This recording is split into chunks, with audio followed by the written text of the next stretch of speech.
what is going on in the land of wrestling fandom? Just another wrestling podcast. Not that there's 30 million of them already out there.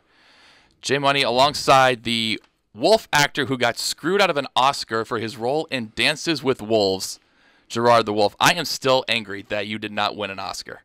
All right, Chad. It's Chaz to be more precise. Yeah, like your aliases. I know what you've been up to, Chaz or TP Sharman or whatever else they call you, Mr. Biz. How many names do you actually have, man? Mr. Biz, where did that one come from? Oh, you know where that one came from. Don't think I forgot that one time. Was I drunk or something? It probably you was doing something illegal. That's probably where that one comes from. Oh, okay. But I also heard that one of your brothers is going to be the lead actor in Alpha, which will be coming out at the end of the month. So was your brother. That's that tall, skinny little boy in there, too. Oh, that explains it now. That was your brother. I don't know what you're talking about. Oh. But yeah, well, I forgot. Who actually beat you in out for that Oscar? Move on now. Are you sure?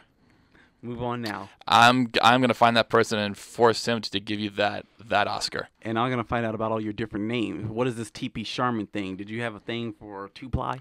Look on YouTube and you'll find out why. Yeah, that's probably why you were in jail. All right, we got a lot of headlines to get to today. First off, we just found out that on Thursday, Kane has been elected mayor of Knox County, Tennessee. Congratulations. That place will be better for it. Yep.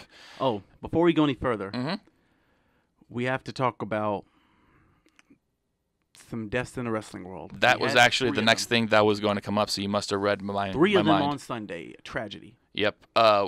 One of them was Nikolai Volkov.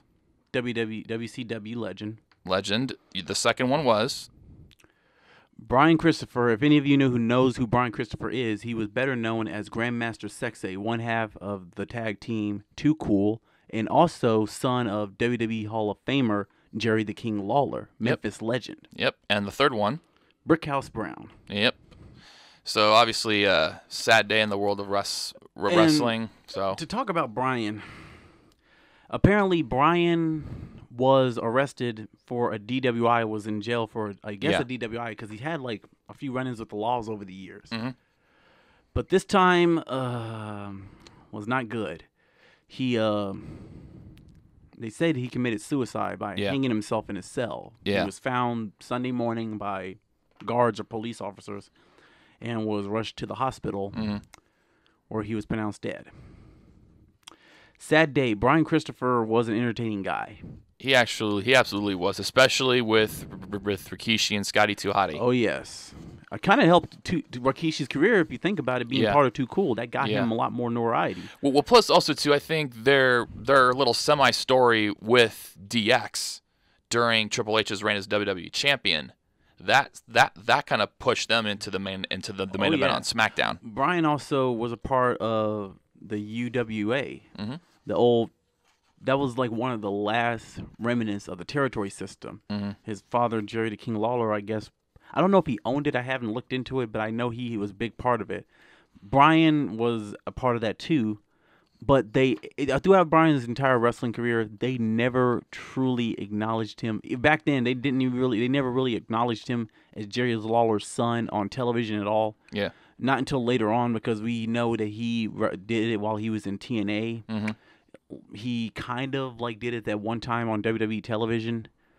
It seems like they had like a really crazy relationship. Like, I guess Jerry never really.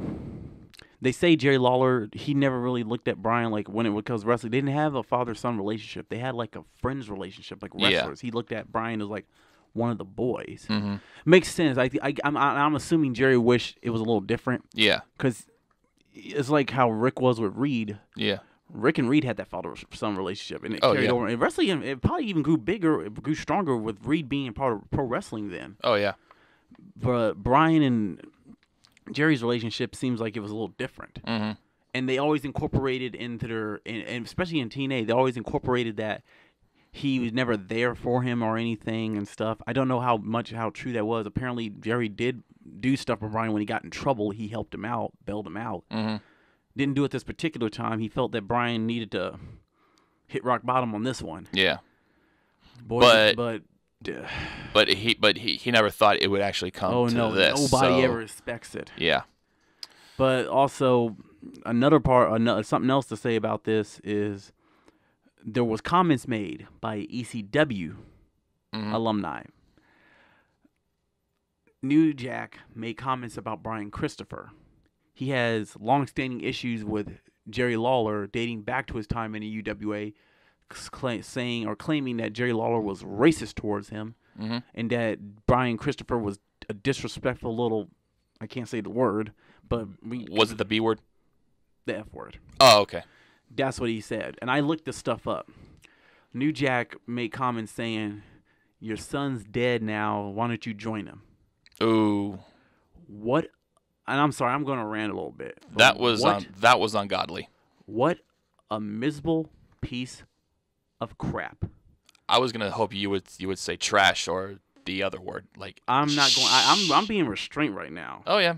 When I first heard this, I thought that's disgusting. That's BS. Because me and you both know I just recently lost my mother back early this year in January. Yeah. And you lost I lost my dad 6 years ago. Lost your father. We understand that. Yeah.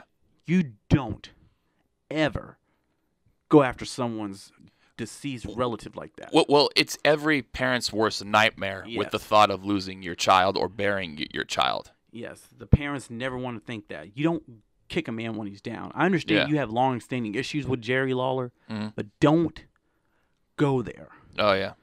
And New Jack, that's just, I had no respect for the guy before, but I have even less respect for him now. Yep. New Jack has a history in wrestling. Yeah. If you're familiar with the mass transit incident. Yep. 1996. Okay. A kid basically tricked his way into trick Paul Heyman into letting him wrestle a match to replace Axl Rotten as, I guess, Devon's partner because they were facing the Gangsters. Yeah.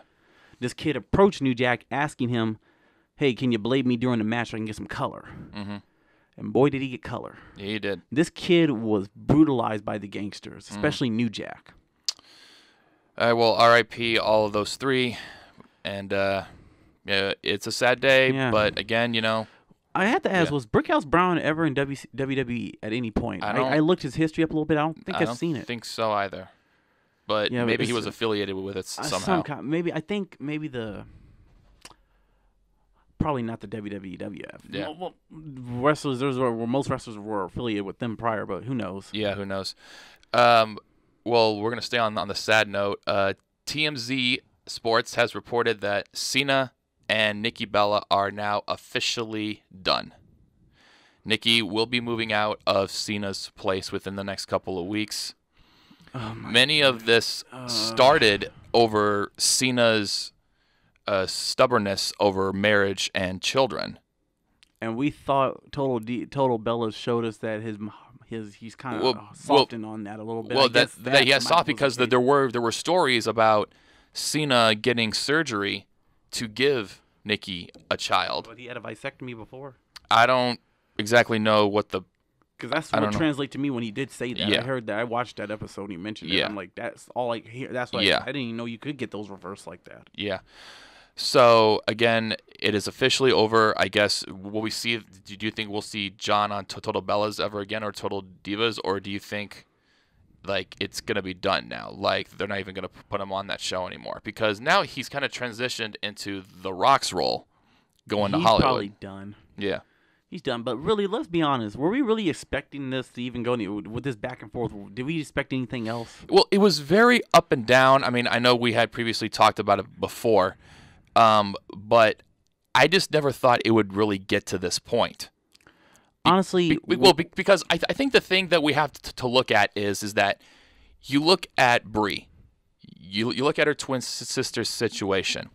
Married to Daniel Bryan Danielson, has a girl named Birdie. So then you look at their brother JJ, has a child, has another one, rumored another one on the way. So I think if you're Nikki, you look at your family, and you say, well, why hasn't that happened to me yet?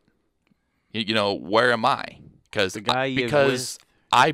I want that, But you're not getting that with John Cena. But you're not getting that with John just because of his stance on it. But the thing, I do understand why John didn't want kids yet, because again, he's a constant busy man, and he's rarely home, for a certain number of days straight. So he feels like, because he even mentioned this on The View, that he wants to father his child. He doesn't want someone else taking on that responsibility. That's what that I absolutely understand. But John's not getting any younger. So is Nikki. So I think for Nikki, I think this may be like the break that they need. Yeah, like if Nikki's ready, she has that biological clock. Yeah. And basically that thing's running on. Everyone's got a now. biological clock, and when you get to a certain age, Nikki's it tends to tick down, and you start to get worried that this will never happen to you. Yeah, so it's probably for the best. I mean, I know she loves John. It seems like she legitimately loves him. But if he can't give you what you want, then it's time to find that with someone else. Yeah. Sorry, Nikki, but it's the truth. Yeah, it is the stone cold truth. Now, there have been plenty of new names to be added to the Mae Young Classic. Toni Storm will be back in. But My girl Toni, love that girl. But one name that popped up over the past couple of days, Ashley Rain, who many of you know in TNA, Madison Rain, is going to be Madison Rain will be entering the Mae Young Classic. I don't know how Josh Matthews feels about that. Yeah, that's going to be interesting. And then, since we weren't on last week, very cool announcement by Stephanie McMahon announcing the first ever women's pay-per-view, WWE Evolution. It's about damn time. Do you think they're going to introduce women's tag team championships? There's been talk, and I do believe they had them before, and I believe strongly they will again. Yeah, I think they absolutely will do this. But I don't name podcasts here because I don't want to have trouble. Yeah. But I want to say this podcaster that I listen to, and I agree with them, they do not need 2 sets of women tag team belts. Yeah. Just keep one, and just have them go float around from the different brands, even NXT occasionally. Don't even do that. Shouldn't have done it with the men, but they did. Yeah. So don't do that because it's too hectic. Yeah. You don't have the tag team depth for that stuff. Yeah. So, okay, with all those headlines out of the way, let's get into Monday Night Raw. Kind of an interesting Raw, I would say. We started on with Brock's Ash finally showed up.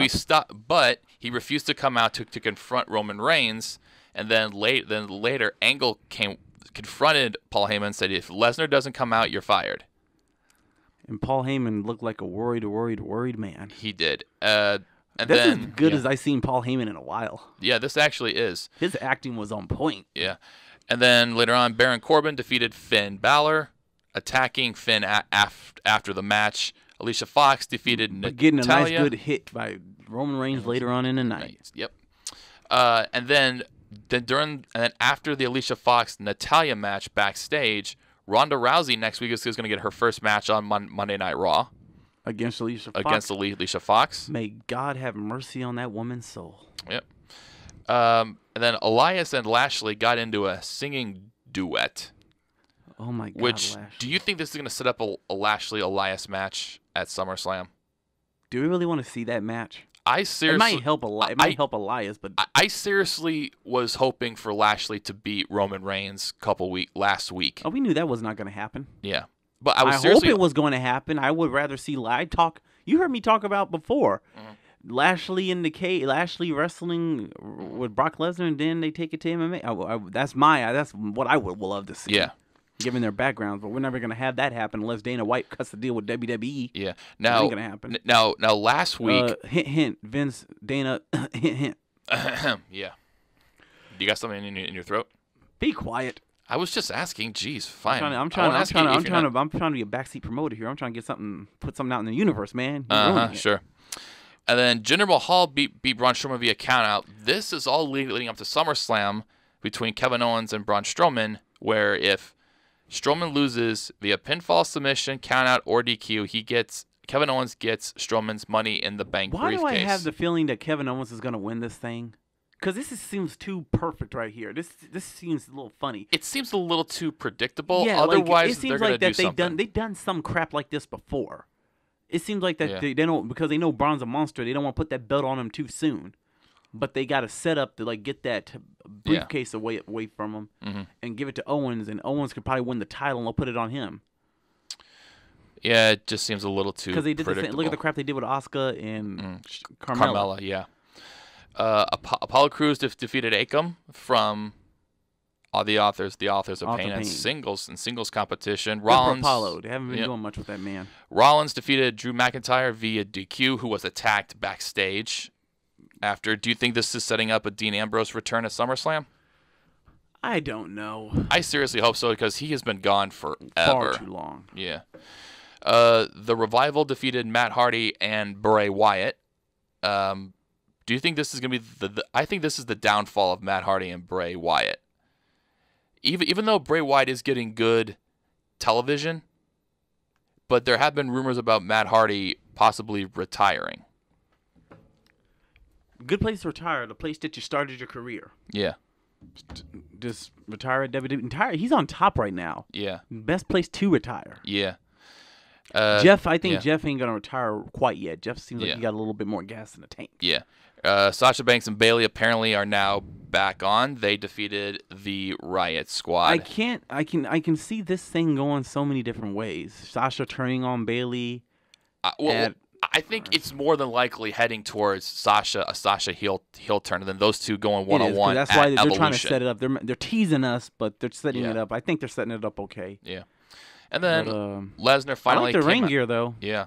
Then Lesnar finally came out and attacked Kurt Angle, and then threatened Paul Heyman. Choked the crap out of Paul Heyman. Yeah.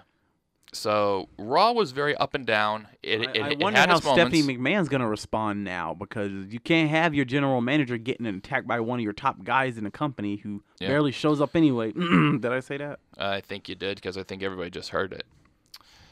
All right, now we had 24 hours later over to SmackDown Live. Charlotte Flair returned. As many of you know, she is in the ESPN Body magazine. So sorry, I saw your eyes. Be quiet. You were thinking the same thing. Pull your eyes from the back of your head. Be quiet. Forward. I saw them. You too. And stop blushing, man. How am I blushing? You're the one that's stuttering. I looked at you. You're right here blushing, so be quiet. You're the one stuttering. I'm not stuttering. I am very clear. Hush. Hush. Saw it. Cut it out. Saw it. Cut it out. So then that set up a match between Charlotte and Carmella. If Charlotte wins, she's added to the SmackDown Women's Championship match at SummerSlam. Unfortunately, Charlotte lost it, so it's that. No, she won. Yep. Well, you weren't supposed to spoil it then. So be quiet, man. I was trying to be funny. This is why I do 99% of the work while you just sit there and look pretty. Be quiet. Okay. Right, Ric Flair. There has been there was a tag team tournament. The New Day advanced. Didn't it seem like this tag team? Had they even announced that before? Did Paige announce that before, or was this out of the blue? No. She announced it 2 weeks ago. Boy, I must have missed it, because it felt like it just came out of nowhere. Yeah, because the New Day advanced. They beat Sanity, and then this week it was the How did Bar. They survive that? I don't know. The Bar and the Usos went toe to toe. This was a very good match. The Bar beat the Usos, so it's now Bar versus New Day. Winner goes to SummerSlam to face the Bludgeon Brothers for the tag titles. Samoa Joe delivered a strong personal message to AJ Styles. Those two go one-on-one at SummerSlam. A hell of a promo. He actually can. I'm very impressed with him. The thing is, I always wondered, how is he going to do in WWE? But remember how he talks in TNA. He talks in those cryptic, like you said before, cryptic forms. That works. Joe can talk like that, and he's elegant. The way he delivers his lines. He is an excellent promo guy. Joe sounds like Joe can sell you a lot. Samoa Joe can sell cars to a man. The way he talks, he sounds like he can go be a professor. Absolutely. That man can talk. By looking at him, you wouldn't think he was that intelligent, but that guy is intelligent. He is. I don't care what anybody. He can be a producer. He can cut a hell of a promo. When he retires, he can teach you how to cut a promo. Yep. He's up there with Jake the Snake, Dusty Rhodes. Mm-hmm. That man, how good was Ric Flair's promos? I thought they were good. So I'm just gonna say I think style Jake and was profiling. Good. So. Yeah, so Jake was good. So he's up there with Jake the Snake. So when he retires, Triple H should hire him as a promo guy to teach promos. Now Jeff Hardy called out Randy Orton, but then attacked by Shinsuke Nakamura. Those two attacked them. Do you see a triple threat match for the U.S. title? Because a match for the U.S. title hasn't happened. I really rather see this a one-on-one between Randy and Jeff. It's gotten so personal now with the attacks and what Randy said. I'd rather just see that one-on-one. But the thing is, who does Nakamura face for the U.S. title? Because SummerSlam, every title more than likely has to be defended. Nakamura will just have to bite the bullet on this one and wait his turn. I'm just kidding. Yeah. Well, that's what Vince probably would have told him if it was really like, well, Nakamura, you have to bite the bullet on this one. Just wait. Yeah. Zelina Vega defeated Lana. Zelina. Eyes in the Be eyes quiet. Put to the front of your head. Stop. You're a man too, so be quiet. All right. Well, this all happened. Aiden English came out. That's Austin Aries' fiance too, by the way. Who? Oh, Zelina Vega. Yeah. Oh, nice. I believe that they're involved. I know. I don't know if that's his fiance. I don't know if they're fiancés or not yet. How Zelina got the win. Aiden English came out and pulled Amos off the apron, and then Zelina rolled up for the win. Then Lana confronted Rusev. And by the way, Lana did a spinneroonie during this match. Yeah, I loved it. Yep. Lana's getting a little better. Yeah, she's getting a lot of fans. She's getting a lot of the crowd. That's good. Well, I think it's because of the whole Rusev Day. Well, there's nothing wrong with piggybacking off of that. Because remember, Johnny Wrestling, Candice Wrestling. Well, there was a rumor about WWE ending that whole Rusev Day thing. Oh, come on. Why? But that is, I don't know why, but I think that's dumb as it's heck. Getting Rusev over. That's stupid. You don't end something like that. You let the guy ride that momentum. It's good for him. And then Miz and Daniel Bryan, I think the hottest rivalry right now on the main roster. And Miz, by the way, Miz show premiered last week. I watched 2 episodes already. I thought it was pretty good. It's pretty. I actually like it. It made sense because after how you saw how they were on Total Divas, they're like, that's good. I just loved Maurice's mom, Marjo. Give her own show too. Yeah. Just see how that works. Yeah, these two did amazing promos like they usually do with each other. And Miz even called back to talking smack. Yeah, he called back to it. And then Bryan even fired back. Even as their time as pro and rookie. Rookie, yeah. But then Bryan brought up that he'll never be like The Rock or John Cena as that much was a as sick burn. I actually was. And then Bryan challenged Miz, but then how it ended was all these baby videos whining, and Miz just saying, "You whine." So Bryan's got something up his sleeve potentially on SmackDown on Tuesday. Then the main event, Charlotte Flair defeated Carmella, like you said earlier. It's going to be a triple threat match at SummerSlam. Yep. And Becky did not look happy. Nope. So Becky, do you think could we get a Becky Lynch heel turn? I was just going to ask you about that. I think it'd be good for her. Well, it makes sense because remember, Charlotte turned heel while facing Becky. She turned heel on Becky, so fair. It's like karma. I would like to see that happen. I would like to see a Becky Lynch heel turn. I think she can do pretty good work. Oh yeah, Becky. She was a heel once before somewhere. I don't know where. It was on while she was in NXT. I don't know for sure. Yeah. But I think we can get it. I think she can get something out of that. Yeah. All right. So then we head right directly after to 205 Live. Kalisto defeated Tony Nese. Leo Rush over Ricky Martinez. Another thing with Leo Rush's delivery of the way he talks during promos. He's trying way too hard. Yeah. I wish he would stop. Like if anybody has heard him, it's becoming unbelievable to me. I can't stand when he talks. Yeah. I can't. I like the guy's wrestling ability, but when he cuts promos, it sucks. Yeah. And I don't know if that stems from the fact when he was in ROH, he didn't do a lot of promo cutting. Yeah. So in WWE, that just proves that WWE really does need to train these guys. They need to do better at promoing. Yeah. Because this guy cannot cut a promo too well. Well, here's the thing. Triple H is now taking over 205 Live now. Yeah. So it's actually getting a lot better now. It is, but like I said, Leo's promoing needs to get better because he stops. He sounds like he's over enthusiastic. He's really unbelievable when he's talking. It's just insufferable sometimes. Yeah. And then in the main event, Cedric Alexander defeated the Brian Kendrick with now Drew Gulak and Gentleman Jack Gallagher.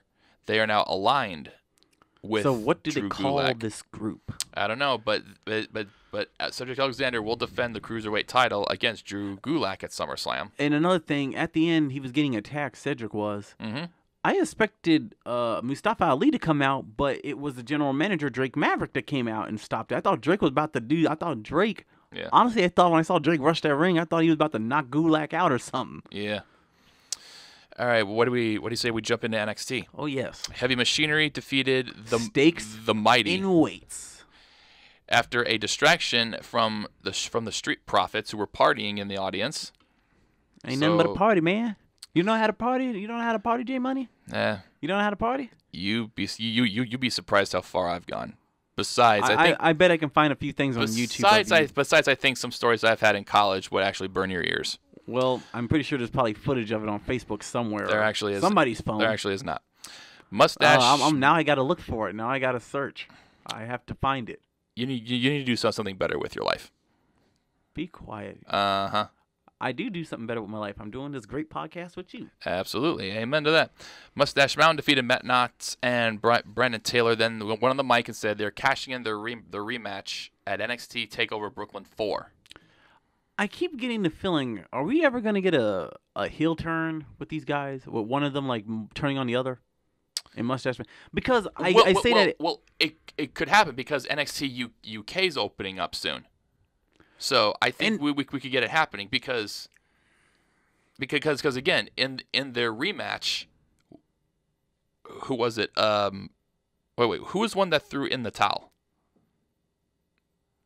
Tyler Bates. Yeah, because I was just say his partner can turn on Tyler Bate. Yeah, Trent Seven. Yeah, Trent Seven. Well, so. The reason I say that is this is just too good. They have a good tag team tandem going on, but WWE always does something to break it up, just like they did with the DIY. Yeah, but again, that was actually good for them. Yeah, because it's bolstered both their careers. I really do think that right now Mustache Mountain needs to stand because it's working. Yeah. EC3 defeated Kona Reeves with a weird distraction from Velveteen Dream. Finest. I actually liked it at the end when he was walking away. He's like, he snaps his fingers and everything just went back to normal. It was ambience. He turned off the ambience. I actually liked that. It was cool. Shayna Baszler defeated Candice LeRae. They're trying to murder her in the ring. Yeah, and then Kairi Sane came out to stop the post-match attack. And then here's another thing I'm getting tired of. Every time I see that, like when they she kicked Kairi Sane and Kairi didn't get no type of offense back. Mm-hmm. There's too much of that where heels do something to a babyface and they do nothing back to them. They just stand there in pain for a little bit. If you remember when Bret finally made his return to Raw, to WWE, Vince kicked him below the belt, kicked him in the groin. Yeah. And Bret did nothing. I know Bret's not really going to do anything, but I was expecting Bret to at least get mad and attack him. And we're back, people. Yeah, someone pulled the fire alarm. Was that one of your Wolfpack members? Be quiet. That had nothing to do with me. It might have been one of your hooligan friends. How do you know it was one of my hooligan friends? I mean, you're Wolfpack. You're the one with the different names. You're the one with the aliases. Someone a little jealous that they can't hide from the law, or do you just attack them when you smell blood? Be quiet. Keep Mr. on. TP Sharman. Keep on talking. TP thief. Okay, so Shayna Baszler, because how babyfaces never go back. I think that's where we're at. Like they never I was making a point. Like Vince kicked Bret in the groin when Bret made his return to Raw back in 2010. Mm-hmm. Bret just said, I know Bret was in pain, but Bret didn't get up or do nothing. You never see the babyfaces get so mad at them that they run down and chase them. That's occasionally you'll see that, but you won't see that all the time. It's annoying to me. It's annoying to probably other podcasters and fans. Mm-hmm. It's unnatural. It's unrealistic. A person is going to go after somebody. If someone does something to you, you're going to jump out and go chase them down. Yeah. I wish WWE would think about that. Yeah. I know they've done that for years in wrestling. Yeah. But I even think it just seems like the heel babyface dynamic is pretty much dead. Yes, because at this point they're making it unrealistic. They're killing. It's deadpan. It's not even the same as it was. Yeah. It's unrealistic. They don't do nothing. The baby faces are made to look weak. Yeah. Most of the times, if you think about it. Yeah. And then main event, we have a new NXT champion, Tommaso Ciampa. Beat Aleister Black because of hate for Johnny Ciampa. Gargano. But Aleister Black attacked Gargano after he brawled with Johnny Ciampa. Lost his forever loving mind. Yep. So very, very good NXT. Watched it live. I thought it was good. Yep. All right, that does it for WWE. What do you say we go to Impact? Oh yes, I watched it last night. Ali and Kiera Hogan defeated Su Yung and the Undead Bridesmaid. Who I could see someone actually using that in the Purge. So you in this Purge. Why? Do we need to review those movies or something? Do you really feel the need to review those? Or I actually did a trailer review on the first Purge. I think I have to watch these and see what you're talking about. Now you're gonna pique my curiosity. Well, just say it's a controversial idea. One that should never be implemented. Don't get any ideas, Washington. Yeah. So just be forewarned. It is very controversial because of the politics that are involved in it, plus the whole idea of it.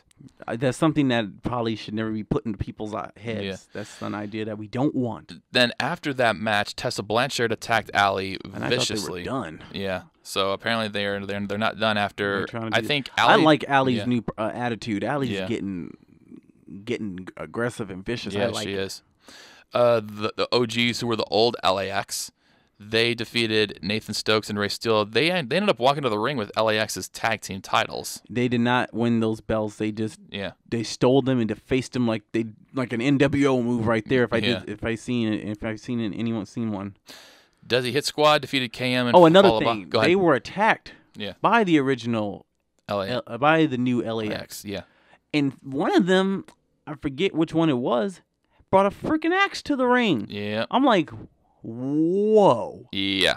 This ain't WWE for sure. No, yeah. You were not. We might have saw something like that a long time ago. I don't know. Mm-hmm. But we ain't going to see that too often. No, not.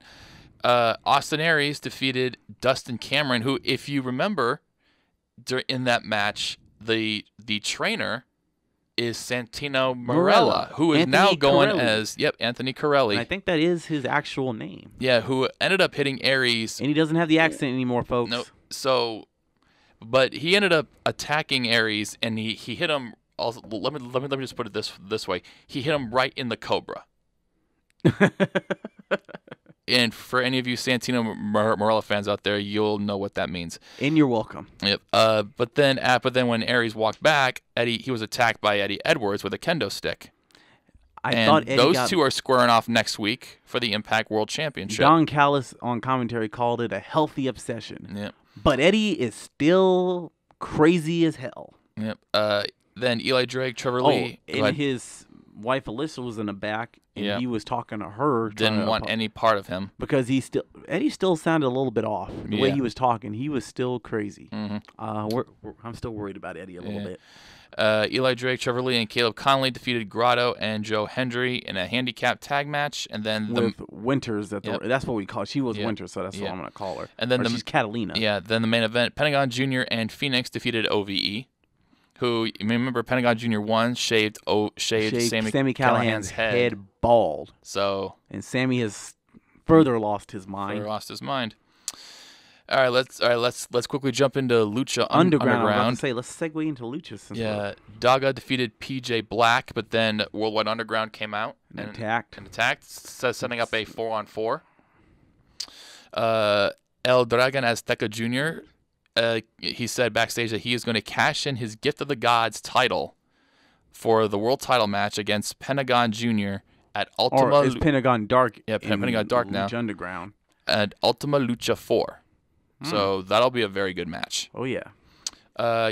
The trios champions, Killshot, the Mac, and Son of Havoc defeated the Rabbit Tribe. Okay, the Rabbit Tribe is still on some acid, but they are dark. That acid must be working for them. And then don't do drugs, J Money. Don't. I've never done them, and I never will. Good. Cage and keep it that way. Yep. And then Pentagon Jr. lost to Brian Cage and King Corno in a handicap match. They were supposed to have tag team partners, but Pentagon said, "I'm good." That translates as I couldn't find a damn partner. Yep. And King Cuerno basically was just a hired gun because really him and Brian Cage didn't seem like they were working together too much, but it was the hired gun scenario. Yeah.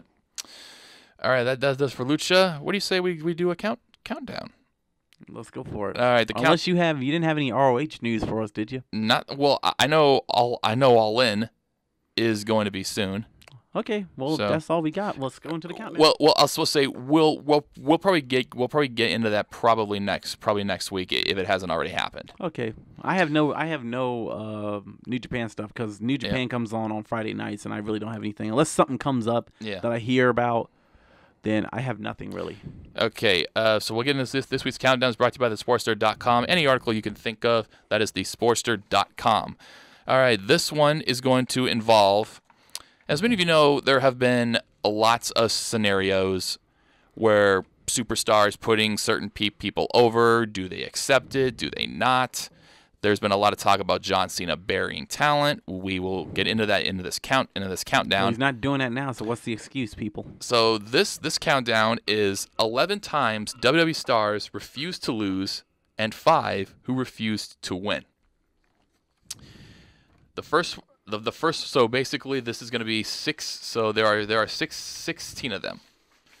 11. Dang. 11 refused to lose, 5 refused to win.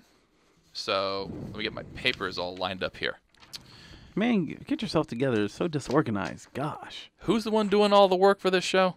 Be quiet. I did research that stuff about New Jack. I didn't get all into it. Well, I'll say this: at least you're not Michael Rotundo when you're 30 and still living at home. Did you hear about that story? No. There was this. It was back in like May. There was this 30-year-old Michael Rotundo who had been living at home, rent free for 7 years. He had no job, no insurance, and I don't know. He was basically like being self-entitled. I mean, this story blew up. And I think I might have heard of that. Yeah. So I would say at least you're not like that guy. No, I don't want to be like that. I want to actually be a productive member of society. There you go. All right. The first one was Brock Lesnar refusing to win over Goldberg at Survivor Series 2016. Would you like to take a stab at why he refused to win? Or do you just want me to tell you? I don't know. I can't think about why Brock would. He said Brock said he didn't want to win because he thought the loss, because as many of you know, these two went at each other at WrestleMania 20, but the match was so bad because both of them were going to leave after WrestleMania 20, so they thought adding Stone Cold as the guest referee would actually ignite that match. But instead, these two went at it at Survivor Series, even though it was a quick win for Goldberg, because Lesnar thought the loss would actually ignite a new feud between the two of them. Okay. Number 2, and you are going to see this name pop up quite a couple of times in this countdown. Hulk Hogan refusing to lose to Bret Hart at SummerSlam in 1993. Not surprising. Yeah, I heard about that. The podcast I listened to brings it up a bunch of different times. Yeah, because now Bret dropped the title to Yokozuna at the same WrestleMania, but Hogan came out and won it in about 30 seconds. Now, the plan was supposed to be Bret Hart defeating Hogan for the title at SummerSlam, but Hogan and Vince had a lot of issues over money disputes, and he didn't think Bret Hart was on his level, and so basically that's why Hogan being like a diva almost, pretty much, especially a prima donna, especially when you're main eventing, 7 or 8 WrestleManias straight. Yeah, Hogan was like the top guy and had that kind of pull. So instead of the WrestleMania, he dropped the title to Yoko at King of the Ring, setting up Bret Hart, Yokozuna again. Number 3, Sable refusing to lose to Luna Vachon at the Royal Rumble in 1999. Now, around the 98 year mark, that's when women's wrestling was starting to get a little bit of a revival. Retraction back. Traction. But Sable refused to lose, and so when they had a strap match, it only lasted about 5 minutes. So again, I think that kind of killed it again until the Attitude Era came back when you had Lita, Trish Stratus, Ivory, Chyna, Jacqueline. Honestly, Sable, she was good, but she had no business being taught how to wrestle. That's 90% of WWE's problem. Well, because the thing is, you think about it, Sable was pretty much the face of all women in the WWE around that time. Yeah. Because, again, she had the power. She posed for Playboy. You know, she did all of this stuff. Yeah. So the problem is with WWE during the Ruthless Aggression era, WWE kept using freaking supermodels to try to be wrestlers. That caused a lot of problems. Swimsuit models and stuff. Yeah. People that you had to train. Yeah. Now, the reason why we had that whole women's revolution and the way things changed is because the women at that time were actual wrestlers. Sasha Banks was wrestling independent. Bayley, Paige and stuff. They were actual wrestlers. Well, the thing is, you got to think about it is your target audience back then to now is completely different. Exactly. Because so you can't because still in Attitude, Ruthless Aggression, you still had a little bit of that Attitude era, because you're still targeting 18 to 34-year-old men. Yeah. So, but now since the times are changing now. Yeah. You know, now you got to include everybody. Yeah, and then the women they had to quickly change because even then they were still doing them 30-second matches. They weren't, which actually sparked the hashtag Give Divas a Chance. Because people knew these women could actually go. They knew. Yeah. Teenage was doing this way before WWE, so WWE can't take credit for it. Yeah. And now number 4, you're gonna actually be I think this one may be a little predictable. Triple H refusing to win over Daniel Bryan at WrestleMania 30 when it was in New Orleans because again, this was 2014 when Dave Bautista came back. He won the Royal Rumble. He didn't get the response because, remember, Rey Mysterio got booed out of that building when he was number 30 because we all thought it was Daniel Bryan. Yeah. Because during that match with Bray Wyatt, that's when he really got hot. Yeah. And I understand Triple H made the right call there. Yeah. And again, they thought WrestleMania would be a disaster and it would lead to a full-on fan revolt because, again, people turned on the show at WrestleMania. No, at the Royal Rumble. They just completely turned on it because when they saw that Daniel Bryan was in it. Because even during the match, during the Royal Rumble match after Mysterio came out, they were chanting for Daniel Bryan. Yeah. And Vince wanted Triple H to beat Bryan, but Triple H knew that winning that match and having an Evolution match, that would be a total disaster. Fans would completely crap all over it on the main event. PG, man. I did. Didn't you hear me censor myself? No, you didn't. Mm-hmm. I censored you. I said crap. Number 5, Hogan. Now this was SummerSlam 2005. Hogan refusing to lose to Shawn Michaels. So two major egos there. Yeah, because again, neither man wanted to job. Now the original plan was Hogan was winning at SummerSlam. Then when the rematch was going to happen, Michaels was going to win. But Hogan claimed that after the match he needed to rest a knee injury. So again, the rematch never ever happened. Number 6, Roddy Piper refusing to lose to Mr. T at WrestleMania 2. This was when they had the WrestleMania at 3 different locations. Okay. Now, this was when Mr. T was at the height of his fame because of his role with the A-Team. Yeah. And probably his role in Rocky 3. Yeah, and Roddy Piper has had a huge history. God rest his soul. He is very disliked losing. And so they were going to have a boxing match at WrestleMania. Piper wasn't a big fan of Mr. T. So instead, because now the original plan was Mr. T was supposed to knock out Roddy Piper. But again, Piper disliked losing. So the ending ended up changing to Piper slamming Mr. T to be disqualified. Okay. So. Well, the problem is that they give these guys way too much clout on those things. It's what the promoter wants. If the promoter wants you to lose, you lose. Stop being picky. Yeah. That's what killed WCW that's what killed WCW in large, too many people having creative control over what they did. Yeah. Number 7, The Ultimate Warrior refusing to win over the Macho Man at SummerSlam 1992. Now, Ric Flair, this is when Ric Flair was a heel. He got involved in the match. Now, the original plan was for the Ultimate Warrior to shock everybody by accepting Ric Flair's help and turning heel because they thought it would be a fresh turn for his character because he had always been a good guy in WWE. But the Warrior thought that the heel turn would be terrible for him. He didn't think it was going to go anywhere. So the ending of that match was changed to a no contest, and he walked out of WWE months later. Ultimate Warrior? Yeah. Yeah, that did happen. Mm-hmm. Number 8, and this one will come up again later on in the countdown. Shawn Michaels refusing to lose to Bret Hart at WrestleMania 13.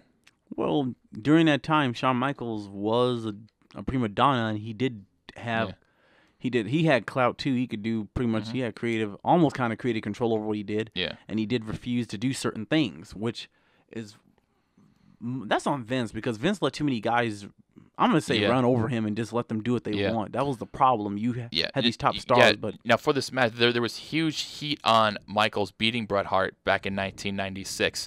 But they both of them claimed that this was actually just a setup, because they actually have a lot of respect for each other. Now the plan was for Bret to get the win back the next year at WrestleMania, but that's when Michaels caught his. That's when Shawn Michaels cut his "Lost My Smile" promo. Oh. But it was actually a knee injury. Lost his smile. And so I'm sorry, but just hearing about Shawn Michaels' past and being a little whiny brat.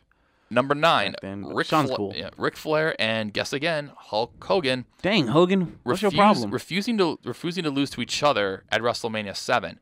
Now remember, back in 1991, this was when everyone was saying Ric Flair, Hulk Hogan. What would happen if these two actually went one-on-one? Because you have the face of WWF at the time versus the face of WCW, which was also the NWA, rechristened WCW. Now, Ric Flair got fired from WCW in 1991 because he refused to have a character change. Yeah, and I guess Jim Herd might have been in charge at that point. Yeah, and so basically Flair called Vince. He said, "Okay, I'm ready." So then we thought, okay, finally, Ric Flair and WWE, we're going to finally see Ric Flair versus Hulk Hogan. Now, it was supposed to happen at WrestleMania. Now, Flair was the WWF champion at the time, but when these two were going to go one-on-one, Hogan stated that he was going to take a long break just so he could go shoot some movies. Flair didn't want to lose to Hogan if he was leaving, and Hogan, knowing him, he refused to lose in the main event. So it ended up switching to Ric Flair versus Randy Savage and Hulk Hogan versus Psycho Sid. What was the thing you were showing me? I'll show you in a second. Okay. Number 10, Randy Orton refusing to win over The Undertaker at WrestleMania 21. He has respect for the man. Yeah, because as many of you know, he's the youngest world champion in history at 23 years old when he beat Chris Benoit at SummerSlam. This was when, after Evolution turned on Randy Orton. That was supposed to be his face turn, but that ended up being a big disaster. Yeah. Now, the plan was for Randy Orton to end the streak at WrestleMania 21, but he refused to do it because there was already backstage heat on him already, and he thought that if this was to happen, this would just add more flame to the fire. Backstage heat for what? I don't know if it was because he had ins with just because of his family. He's a third generation superstar, so who knows? Who cares? There's been a ton of wrestlers like that. Heck, The Rock is a generation wrestling superstar. How do you think he got into the business? Yeah. So, but who knows? Number 11, the Honky Tonk Man refusing to lose to the Macho Man. Now Butch Reed was supposed to beat Ricky the Dragon Steamboat at SummerSlam, Steamboat back in 87. But he didn't end up showing up to win the title. So the Honky Tonk Man ended up picking up the win, which ultimately is now one of the longest reigning Intercontinental Champions of all time. And I don't really see anybody beating him. I don't really see anybody beating that. Honky Tonk Man, no. Now the original plan was for Macho Man to beat him for the title at the main event NBC special. But Honky Tonk Man knew that if he lost, his stock would collapse within the company without the belt. because everyone just saw him as a comedy sideshow just because of his gimmick, you know, kind of like an Elvis impersonator that you see in Vegas. So, but he threatened to jump to Jim Crockett Promotions with the title, so Vince had to back down, setting up for the longest Intercontinental title reign of all time. Yep. Number 12, Rey Mysterio refusing to lose the Intercontinental title over Dolph Ziggler.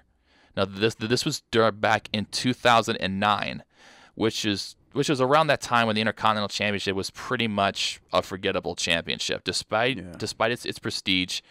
That was a long time ago. I was actually my graduation year in high school at that point. I was going to be. That was 2009. I had just graduated from college, and I was still living. I was actually at SummerSlam 09 in Los Angeles. That was like a significant year. That was a significant year for both of us. Yep. Now Mysterio, it was pretty much forgettable because of the quick changes and less deserving people having it. That's how they did the WCW belt. That's what happened to it. Now if you remember, Rey Mysterio had gotten out of a feud with Chris Jericho, which was a very, very good feud, especially with the belt being there. And now the plan was for him to drop the belt to Dolph Ziggler, but Mysterio felt no because there was very little build between the two, and he wanted to make that title something again with a longer reign. Yeah. So he's actually got some points there. Number 13, Eddie Guerrero refusing to win over JBL. Now, if you remember, Eddie Guerrero won the WWE Championship at No Way Out back in 2004 over Brock Lesnar. And as many of you know, Eddie Guerrero, God rest his soul too. He had a lot of struggles with a big good comeback story, especially with his struggles with addiction and also being fired from the company as well. And he got fired from WWE. I thought so, or maybe it was WCW. Maybe that wouldn't have been. So well, because I know he left ECW along with Dean Malenko to go to WCW. And then they got let go from WWE from there to go to WWE. Yeah. I don't think he ever got fired from WWE. Yeah, I don't think so either. We never heard anything like that. Yeah. So he ended up confessing to Vince McMahon that he was worried about being the pressure of being, you know, your top dog, champion, the face of the company, would actually drive him back to his old habits. Yeah. So he ended up dropping the belt to JBL. And I think him and JBL and were it really took good friends. a lower and after that he took a lower pressure slot for a while because of his feud with Rey Mysterio. Number 14, and this brings me back to the whole John Cena burial thing. The Shield refusing to lose to John Cena, because as you remember, the Shield debuted at Survivor Series, taking out Ryback. Yeah. And WWE couldn't help but now the original plan was these two went at it at Fastlane. No, Cena and the Shield went at it at Fastlane. Cena had Sheamus and Ryback. This was supposed to be the all-star lineup. But WWE couldn't help but revert back to their old habits, with John Cena stopping probably one of your most red-hot heels at the time. Whether if it was Randy Orton, Batista, so on and so forth. They were too afraid because John was so hot, but that's where 90% of their problems came from. Yeah, and so the Shield said they saw no point in Cena being led by Sheamus and Ryback winning. I mean, Dean Ambrose even stated that they would be like everybody else who's faced Cena, have a hot feud with Cena. Then after you lose, where do you go from there? Because it felt like they would just be pushed back down to the beginning where they belong, and they would have to build themselves back up again. So ultimately, the ending of the match was changed. Cena, Ryback, and Sheamus lost. The way it should have been. Yeah, the way it should have been. Number 15. This is actually a very interesting one. Stone Cold Steve Austin refusing to lose to Brock Lesnar. Now these two were supposed to go at it at King of the Ring. Back in 2002, because you had Austin, who was arguably one of your top 3, 4, 5 biggest stars. Wasn't that during the time when his neck problems were getting worse and things? Yeah, it actually was. Because remember, Stone Cold Steve Austin was one of like your 5 top one of your 5 best. I think I best remember guys on his during the Attitude podcast Era. he talked about this once before. Yeah. So and again, this was Because Vince wanted him. He talked to Vince about it, and I guess Vince wanted Brock to. I guess Vince wanted. Yeah, because I remember Brock Lesnar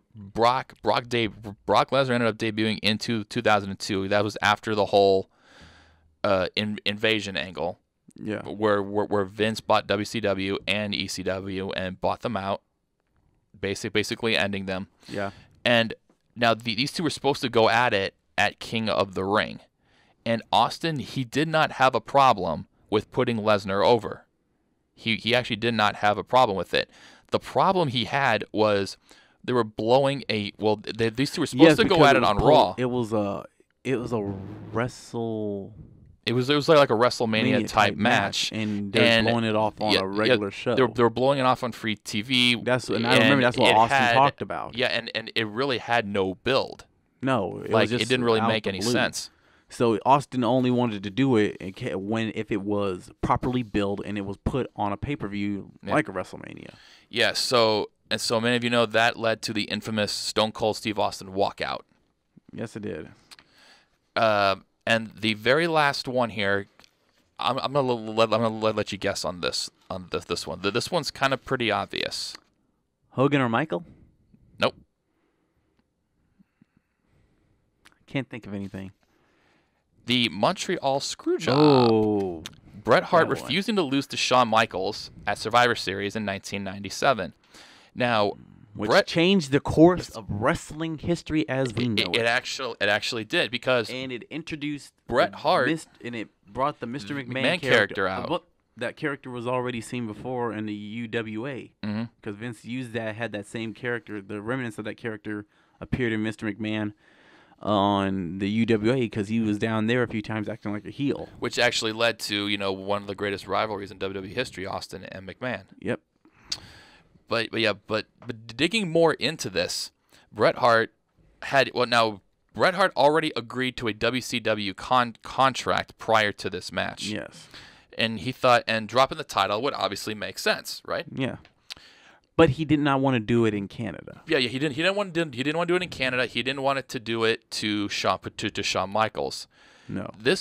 I would say this is maybe the most high-profile moment when a wrestler refused to lose. Yeah. Which ended up leading to him going to WCW, Shawn Michaels getting the title, Bret Hart spitting in Vince McMahon's face, and then becoming Mr. McMahon, greatest heels of all time.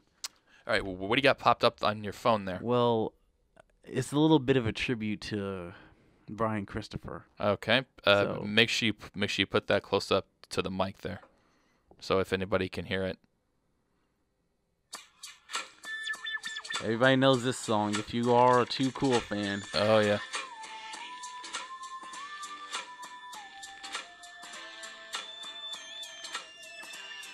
I would actually admit, I think this is maybe one of the most underrated songs that was out there, because a lot of people were dancing to it. Oh yes, everybody knows this song. This is like one of the most, to me, one of the best theme songs that ever existed. Yeah. All right, now that we had that was rest in peace, Brian Christopher, aka Grandmaster Sexay. Well, that pretty much wraps things up from here. Do you got any other Wolf tirades that you may have up your sleeve? Be quiet. No, I don't.